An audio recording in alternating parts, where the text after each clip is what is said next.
lakini macho yenu yatafunguliwa. Shetani anajua vya mbingu kukuliko wewe. Shetani anajua Mungu kukuliko wewe na mie. Sasa ukamtega shetani masikio, atakuangusha nyepesi, atakulokota haraka.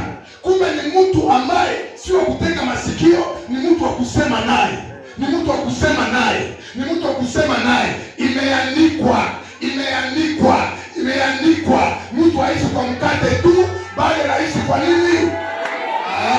Imeandikwa, mtu aishi kwa mkate tu, bali anaishi kwa nini? Imeandikwa, mtu aishi kwa mkate tu, bali kwa nini? Imeandikwa Balola, mtu aishi kwa mkate tu, bali kwa nini?